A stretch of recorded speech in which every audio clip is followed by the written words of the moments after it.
Continuando aqui com vocês, no outro vídeo eu falei desses desafios, né, que aparecem, que são discutidos aí, o futuro da educação especial, os desafios enfrentados pelas escolas, estratégias de alavancagem. E didaticamente eu dividi esses temas, gente, e coloquei cada referência com uma cor. Então, quando eu estiver falando do futuro da educação especial, vai estar tudo verdinho. Quando eu falar dos desafios enfrentados, vai estar nesse vermelhinho aí, coral, né? Não sei que cor é essa. E quando eu estiver falando das estratégias de alavancagem, vai estar de amarelo aí, para vocês conseguirem visualizar e entender melhor a separação. Porque eu vejo que um grande desafio da gente que lê para concurso é entender sobre o que está falando. A gente lê, mas a gente não consegue compreender, a gente não consegue fazer essa divisão dos temas, né? E eu acho importante trazer para vocês divididinho assim, que já vai ajudar bastante. Olha lá. Quando ela fala do futuro da educação especial, ela fala que isso tem sido motivo de muita polêmica, né? Que existem autores que propõem o desmonte de todos os serviços de educação especial. E lá no artigo dela, ela cita o nome desses autores, tá? Troca-se. Então, esses autores sugerem que para trocar a educação especial, simplesmente trocar pelo atendimento educacional especializado. Né? Que esse é o atendimento que é ofertado dentro das classes comuns das redes regulares de ensino. Então, deixa de existir a educação especial, né? Seja uma escola de educação especial ou seja uma classe de atendimento especial dentro da escola, e fica somente o atendimento educacional especializado, tá? Aí, ela diz que esses atendimentos, né, eles se traduzem por recursos linguísticos, Braille, Libras, comunicação alternativa, que pode ser algumas estratégias, né, que vão precisar ser utilizados, né, alguns recursos, na realidade, que vão precisar ser utilizados dentro do atendimento educacional especializado.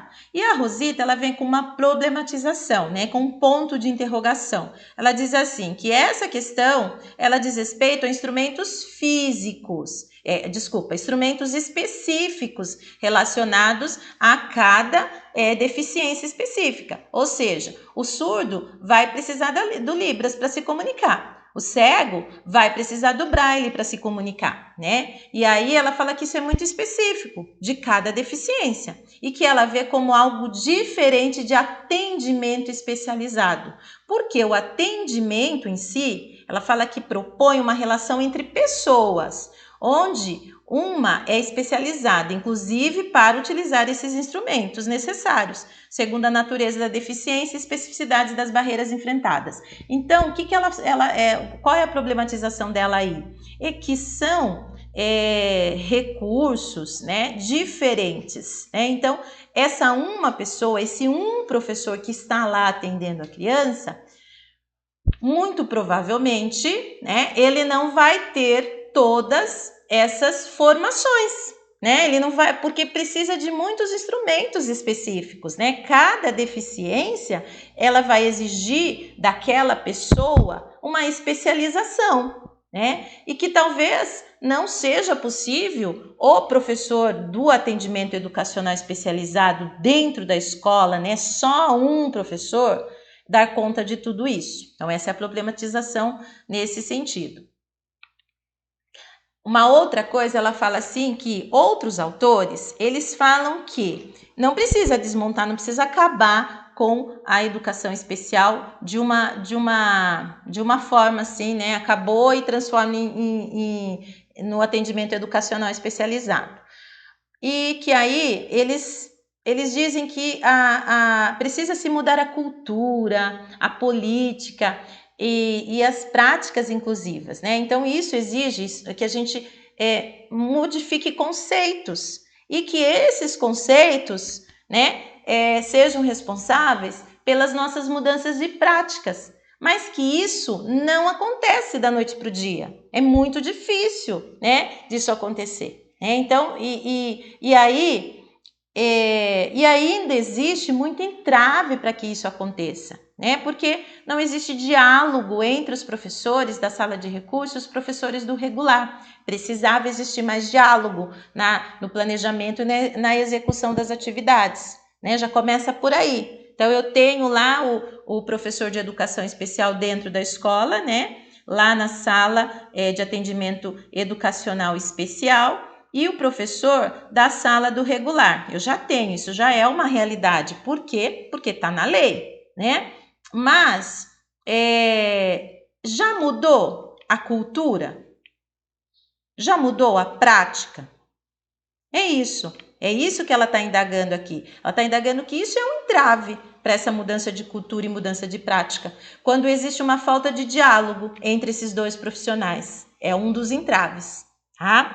Uma outra questão que ela julga como entrave também é a passagem do aluno da sala especial para a sala comum, né? Hoje em dia a gente não vê muito nas escolas, né? Acho que nem tem mais uma sala especial que atende somente os alunos, né? Os alunos com deficiência, né? Os alunos já são atendidos pelo AEE, né? Pela sala de recursos, né? Mas ela fala aí que existe uma ruptura, né? Que isso não é feito com facilidade. Quando o aluno vem da sala especial, né? Ou de um atendimento especial e depois ele vem para a sala comum. Isso constitui-se numa ruptura que pode deixar marcas tanto no aluno que está sendo incluído, quanto naquele aluno que está na sala de aula já do regular, e também ela fala dos reflexos também que pode causar no professor, tá bom? Então isso não é fácil para ninguém. A Rosita fala também, né, dentro do desafio aí, do que fazer com a educação especial, ela fala o que fazer com e nas classes e escolas especiais. São questões em aberto, que não estão fechadas ainda, né? Mas essas questões, elas perpassam pela necessidade de identificação da verdadeira necessidade do aluno. Ela também salienta que a própria Declaração de Salamanca adverte que as políticas inclusivas devem levar em consideração a individualidade. Olha lá, ó.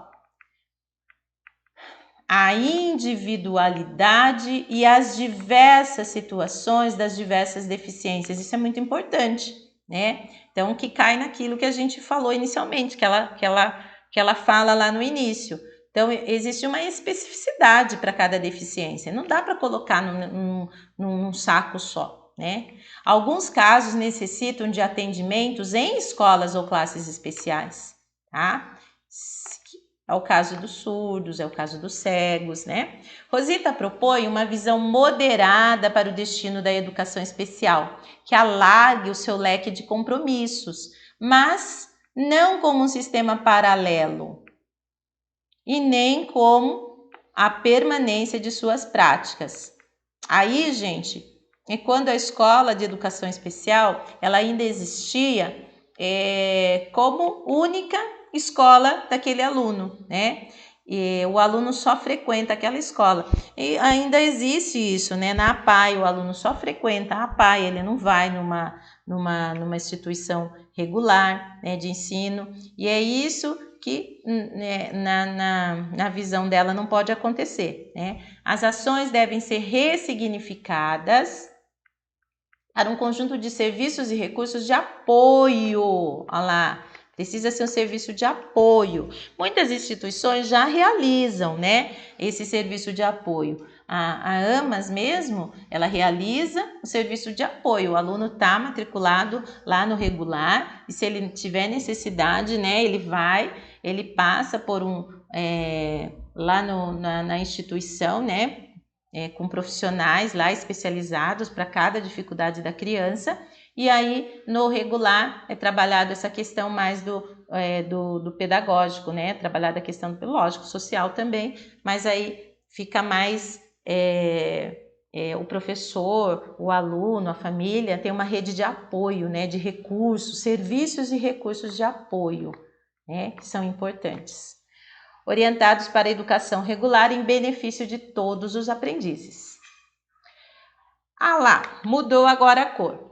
É esse vermelhinho lá. Então vai falar sobre os desafios enfrentados pelas escolas regulares para que assumam e pratiquem a orientação inclusiva em suas culturas, políticas e práticas, né? Que é aquilo que precisa mudar, que não é fácil, que não muda da noite para o dia, mas precisa ser mudado, tá? Então a Rosita elenca alguns desses desafios. A forma como a escola enxerga as dificuldades de aprendizagem. Geralmente, não é raro, a escola, os professores enxergarem a dificuldade de aprendizagem da criança como uma limitação pessoal e do contexto social. Então, é como se isso tivesse resolvido. Ele não aprende porque ele tem uma limitação dele, aquele conformismo, né? E esta concepção, ela vai gerar um movimento de segregação do aluno, né? Por quê? Porque o aluno, ele vai ficar lá num canto da sala, porque ele não aprende mesmo, porque ele é assim mesmo, né? E aí vai existir uma exclusão na nossa memória, né? Eu também vou excluir esse aluno da minha memória, né? Porque já que ele está lá no canto, isso aí é uma limitação dele, ele não vai conseguir mesmo, então eu acabo excluindo ele da minha memória, tá bom? A inclusão exige que se explique as dificuldades escolares, considerando as limitações de todos. Olha lá, todos têm limitação. Todos os envolvidos no processo de ensino-aprendizagem, tá? Os alunos, os professores e todos os recursos humanos que atendem essa criança, né? Na escola, todo mundo tem dificuldade. Essas dificuldades precisam ser elencadas, precisam ser conhecidas, né? Porque só a partir desse conhecimento, do assumir, eu tenho a dificuldade de fazer isso, é que a gente vai procurar melhorar, tá bom? O outro desafio diz respeito ao planejamento, né? Como planejar e desenvolver as práticas pedagógicas verdadeiramente inclusivas. E aí ela diz que nós precisamos começar isso. E como que a gente começa isso? Ela fala que olhar a organização da nossa sala é uma forma da gente começar, né? Como é que eu estou organizando a minha sala? Eu estou organizando de forma que eu incluo todos os alunos ali naquilo que eu estou falando, nas atividades que eu estou realizando, ou eu organizo a sala de forma em que eles não se sentem incluídos, né? Eu estou falando, mas a impressão que eu tenho é que eu estou falando só para alguns, né? Até pela disposição das mesas mesmo, né? Então, tudo isso são questões da gente pensar, tá? E aí, no desenvolvimento das atividades também. Como é que eu desenvolvo essas atividades? É de forma cooperativa, colaborativa entre os alunos, cooperativa, onde os alunos participam da construção do conhecimento, onde eu faço o aluno pensar, né? Ou eu trago tudo pronto e jogo para o aluno e não peço e não dou oportunidade para ele cooperar com a aprendizagem dele. Então, são questões que a gente pode refletir, segundo a Rosita. E aí tem uma outra questão, que é a terceira, né? E última, que é a avaliação, né? Que a Rosita fala aqui que, como em todos os lugares, né? Não só na inclusão, não só no espaço inclusivo, a avaliação, ela deve servir como direção, né? E não deve servir para medir, né? Esse aí é o segundo tópico, eu pulei o primeiro. O primeiro, ela fala da avaliação diagnóstica, né? Da importância da avaliação diagnóstica, mas existe, assim, a gente precisa saber o que o aluno sabe.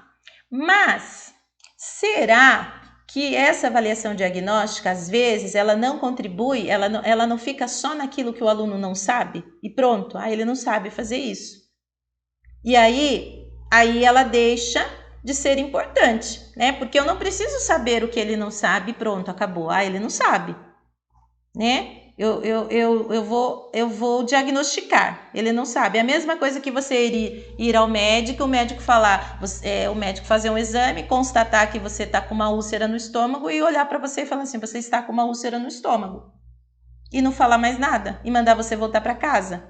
Então, quando eu faço esse tipo de avaliação diagnóstica e constato que o aluno não sabe, isso não se transforma num movimento para eu entender o aluno, para eu conhecer e para eu fazer essa defasagem, né, sair dali, né, para que o aluno não esteja mais em situação de defasagem, então não serve de nada, então não adianta. Né? E a outra questão, que é aquela que eu já havia falado, é a questão da classificação, né? Eu não posso avaliar para classificar, eu não posso avaliar para rotular, para estigmatizar, para segregar, né? A avaliação, ela deve sinalizar as mudanças que precisam ocorrer, né? E não pode ser julgadoras, tá? Finalizando, né, nós chegamos no final, nós vamos falar das estratégias de alavancagem para mover um sistema educacional numa direção inclusiva,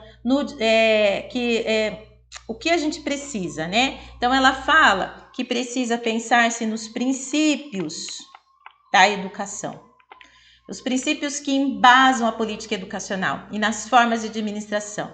Ela reitera que se os princípios forem democráticos e centrados na aprendizagem, em vez de serem centrados no ensino, somente no ensino, como eu vou ensinar, mas como a criança aprende, né? Então é isso que eu preciso ter claro para mim. E as políticas precisam também ser voltadas para isso. Precisa se entender como a criança aprende. E aí sim, eu vou criar oportunidades. E não é só o que eu ensino, mas é como eu vou ensinar aquilo. Por quê? Porque eu preciso mudar a minha forma de ensinar se o meu aluno não aprende daquela forma que eu ensino. Né? Não faz sentido. Né? Como Paulo Freire colocava, não existe ensino sem aprendizagem. Né? Esses dois processos, eles precisam um do outro para existir. Então, se eu estou ensinando e ninguém está aprendendo, então não estou ensinando. Então é blá, blá, blá. Né? O segundo são a discussão e reflexão. O que é isso? Essa discussão e essa reflexão, ela precisa existir, segundo a Rosita, em todos os níveis da administração. Desde lá do federal até chegar lá na minha escola, né? Então ela coloca aí o MEC, as secretarias de educação dos estados, de municípios e os dirigentes de escola, todo mundo precisa se conversar, né? Todo mundo precisa estar discutindo e refletindo sobre as questões que vão aparecendo, né? A partir das necessidades reais. Olha que interessante, né? Não é algo que às vezes a gente fala assim, quem está lá em cima não sabe nem do que está falando, né? Fala de uma coisa que não existe, né? Então precisa ser a partir das necessidades reais. E ela fala que uma prática interessante para entender essas necessidades reais é a prática dialógica, né? O que seria a prática dialógica? É ouvir as famílias, ouvir os deficientes, né? Essas pessoas que vão direcionar, né? Que vão pontuar quais são as suas principais necessidades, tá? E aí tem a questão da vontade política, que segundo a Rosita é a principal alavanca, né? Para que haja mudanças, né? Para que a gente para que a inclusão aconteça e que aconteça com qualidade dentro das escolas, né? E não só a inclusão, mas o processo de ensino de uma forma geral, tá? Ela cita também a importância da articulação entre as políticas públicas para a remoção das barreiras existentes, como sendo uma tarefa para todos nós. Então, nós precisamos participar dos espaços, né, que a política nos permite, né, de opinar, de dar sugestões. A gente precisa ter mais essa participação também. Pessoal, eu espero que vocês tenham gostado do vídeo, que tenha sido útil a vocês. Qualquer dúvida, né, vocês podem deixar aí no canal, podem colocar aí nos comentários, tá bom? Que se tiver dúvida, eu posso estar respondendo. Beijo no coração de todos vocês, bons estudos, boa sorte!